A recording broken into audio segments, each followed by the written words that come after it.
Welcome back to another episode on Heinous Beliefs, where we get deep into crimes that are influenced by belief systems, twisted ideologies, warped faiths, and straight up delusions. Thank you guys so much for tuning back in. Hello there. I hope you're having a good day. If you're here for the first time, hello there. Thank you so much for tuning in.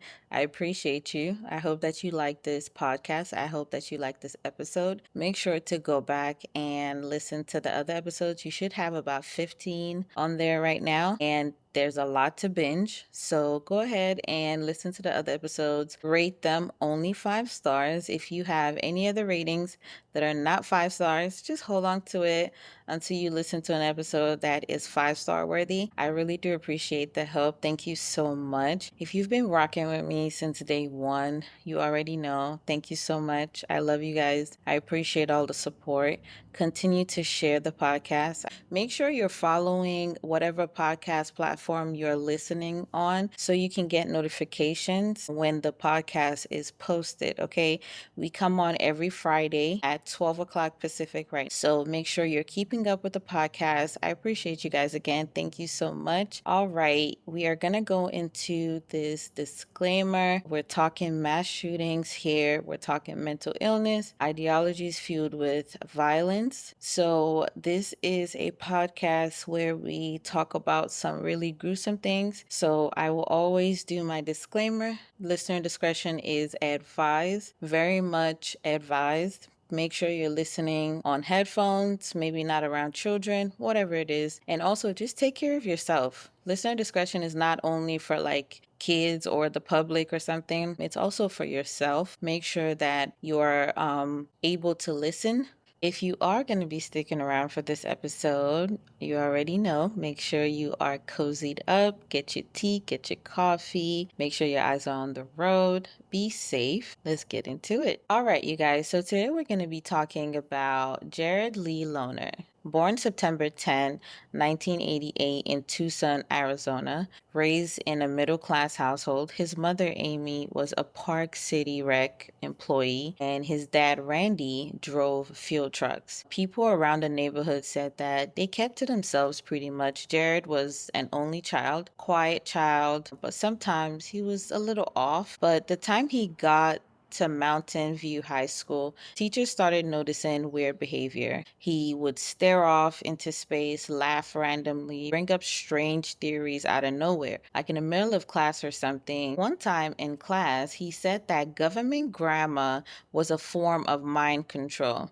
Teachers flagged him, and the school even called his parents, but back then, nobody really knew how deep his issues were. He bounced around jobs, some labor gigs, but nothing really stuck. When he enrolled in Pima Community College, it got worse. His classmates said that he would rant about conspiracy theories in the middle of class, draw bizarre symbols on assignments, and write strange essays about. The school suspended him in 2010 and told him that he couldn't come back without a mental health evaluation, and he never came back. The school suspended him because he made a video about the school saying that the school was a waste of government funds. It was just, teaching the children rubbish. He basically was saying like the government was using it to do something. It was just a lot of rambling and a lot of ranting. And basically the school officials found the video, and this is why he was suspended in 2010. Okay.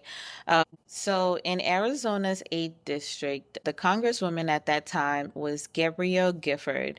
She was a moderate, down the middle politician, pro-gun, but also pro-immigration reform. She was one of the few trying to bridge the political gap. So the congresswoman usually would have this thing called the Congress on the Corner. It was basically her standing at maybe a grocery store and trying to get feedback from her community members, right? basically asking questions on what did she need to improve on, what did the community need, and all that stuff. So Jared attended one of these Congress on the Corner events in 2007, one of those, meetups where the congresswoman would be having these conversations. He asked the congresswoman a question about the government control and grammar. He basically was like, well, if words don't mean anything, right, what does government mean? You know those like weirdo rambling people? I usually get them on like lives on TikTok. They just kind of say words. He felt disrespected when she pretty much dismissed him. She just said, okay, thank you for your question. We're going to move on, because why would you say that? And how do you expect someone to answer that? If words don't mean anything, what the hell are you saying right now? How am I understanding what you're saying? Like it's just a lot of rambling. So I don't even, I don't fault her for dismissing him, but he felt disrespected. He felt played. And that moment really stuck with him. From that day, he became obsessed with her. He started keeping a journal filled with notes about her. He called her a fake and unintelligent woman. In one of his journal entries, he wrote, "Planned ahead. My assassination plans have been thought out." That's a direct quote from one of his notebooks, okay, which was found after what he did. This wasn't just like a random event. He planned everything that happened from here on out.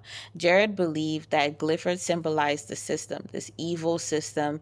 He thought that she was part of a bigger, huge machine here that was working to make the world evil. The government was just controlling people's minds. So here's a little bit more about Jared's belief system, because it was mixed with mental illness, YouTube rabbit holes, and some of the darkest corners of the internet conspiracy theory spaces that you could possibly find. And there are forums on the internet where you can go on and interact with other people that have conspiracy theories. Sometimes you can find some similar ones.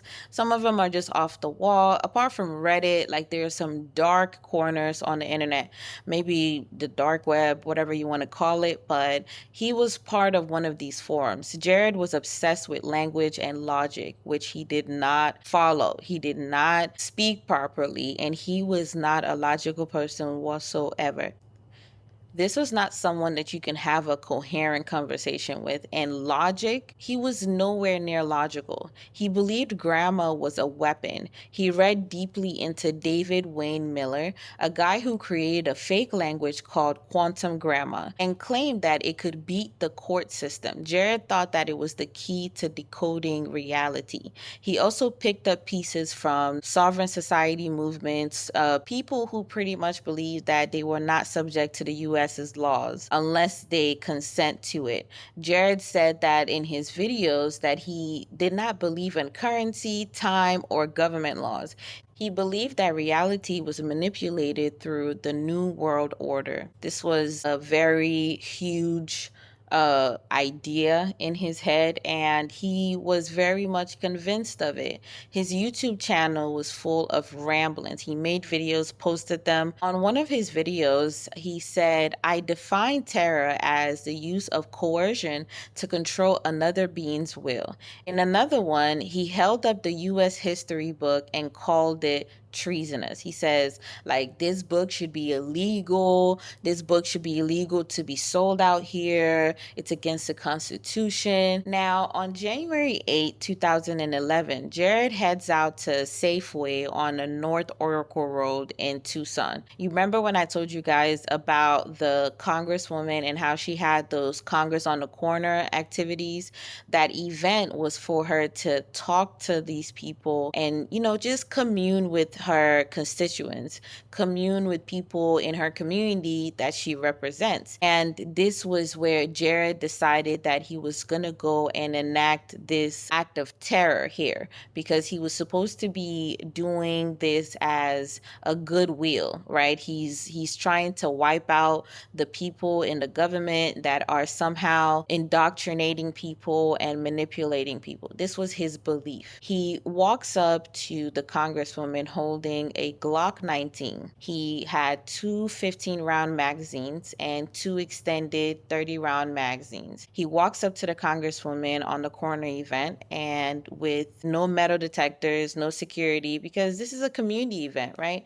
Who's really thinking about that stuff? This is at a Safeway. He shoots the Congresswoman point blank in the head, and he pretty much starts to spread into the crowd. In total, he shoots about 33 bullets, and that was 19 seconds. This was a shooting spree, and he didn't necessarily care who he hit. And with those 33 bullets, he killed 6 people and wounded 13. Amongst those 6 people was Christina Taylor Green. She was 9 years old. She was a very sweet child, and a lot of the witnesses there said they just, they were watching the EMTs give her CPR, one-handed CPR, just because of how small she was, and it just broke their hearts. So yeah. Another one of those people was Judge John Roll, Gabrielle Zimmerman, Dorothy Morris, Phyllis Senek, and Dorwin Stordad. He died covering his wife. He covered his wife, and one of the bullets hit him instead of his wife. So those are the 6 people that were killed in that shooting. Guilford was also shot, and like I told you guys, she was shot point blank on the left side of her head. The bullet traveled through her brain, and she survived. But like I said earlier, 6 people died and 13 people were wounded. 2 brave citizens, Bill Badger and a retired colonel, Patricia, a 61-year-old woman, wrestled Jared to the ground while he was about to replace his magazine. He was shooting everyone, right? He just wanted to empty that magazine and then reload and keep going. But these 2 brave community members, one of them actually was shot in the head. Bill Badger was shot in the head doing this. When he tackles Jared to the ground, he had a bullet in his head, and Bill had just, felt the need to do something in that moment. So he tackles him to the ground, and pretty much they were able to hold him down until the police got there, and he was arrested on the scene. No resistance. When the cops searched his house, they found a safe filled with more ammo, more writings, and that infamous journal that he had. And in it, he kept talking about Guilford and how, he wanted to do all these things to her. He detailed the timeline of his plan, and pretty much he'd been plotting this for months. He's been thinking about this for a while. Psychologists later confirmed that Jared suffered from paranoid schizophrenia, and he was hearing voices. He believed in delusions of persecution and that he was the only one who could wake people up. The feds took over the case. He was charged with 49 criminal counts, including murder and attempted assassination of a member of Congress. That holds, I think, a bigger time. He was medicated to become competent for trial. Some article says he was forced to be medicated, so they pretty much forcibly medicated him to become competent for trial. And out of those 49 criminal counts, in 2012, he pled guilty to 19 of them. No trial, no death penalty, right? So, how they give you the plea bargain. So the 19 counts was pretty much, plead guilty to 19 of these and you don't get the death penalty, because if he went to trial with the 49 counts, he would have definitely gotten the death penalty. So he is now in Federal Medical Center in Springfield, Missouri. Not prison per se, but he is locked up. So he has a life sentence there, and hopefully we will not be seeing any more of him. So this case did bring up a big conversation about gun control and mental health. People wanted to pin the blame somewhere, on video games, on political rhetorics, on mental illness. But the truth is, it was all more than that, right? Jared was sick, yes, but also deeply influenced by toxic beliefs. And because he didn't get help, maybe even want help, these beliefs were erratic, personal, paranoid, and baked in delusions. But yeah, you guys, that is it on Jared Loughner. He didn't necessarily have a structured religious belief here, but he had a very strong belief in the fact that he was the one that was going to wipe out this evil from the world.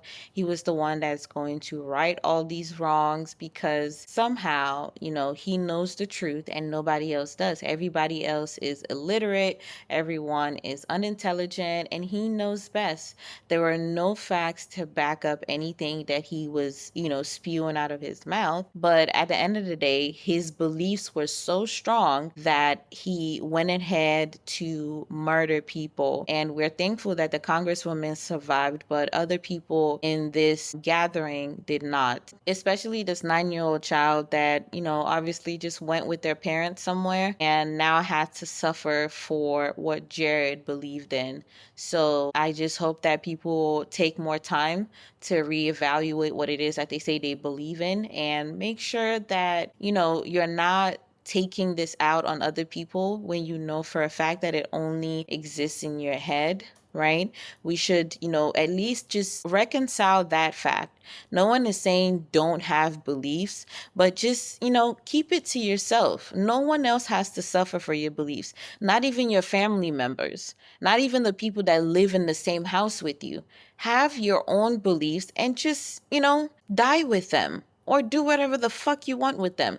But going to kill other people because of the nonsense that you have convinced yourself of, I can't deal with that. I'm sorry. I can't deal with that. I don't know what that means. I don't know how to fathom that. I don't know how to compute it. I don't know where that information is going to go. It's rattling in my head right now. So yeah, this case was very sad. I don't know if you guys noticed, I did not have a lot to say because I just kind of wanted to get it out. It was hard for me to research it. It was hard for me to, just come to grips with the fact that it was senseless, very much senseless. And it's hard to reconcile the fact that people are being harmed off of what other people believe in. And it's just like, I don't have nothing to do with you, man. Like, I don't know what you got going on. Why are you killing me for that? You know? But yeah, at the end of the day, guys, just don't drink the Kool-Aid. Don't drink it. It don't even taste that good. There's no need. Just deal with facts, deal with reality, deal with things that you can prove, deal with things that, you can study, you can educate yourself on. Beliefs are unnecessary. Argue with your mama, don't argue with me. I said what I said. All right, y'all. Thank you so much for being here. You already know I'm going to be grateful to you guys every episode because you keep me going. You tune in every Friday. And I want y'all to know that you're appreciated. I hope you have a good rest of your day. Make sure you're following your podcast platforms. Make sure you are liking the podcast and doing the 5-star ratings. Thank you. All right, y'all. Have a good rest of your day. Bye.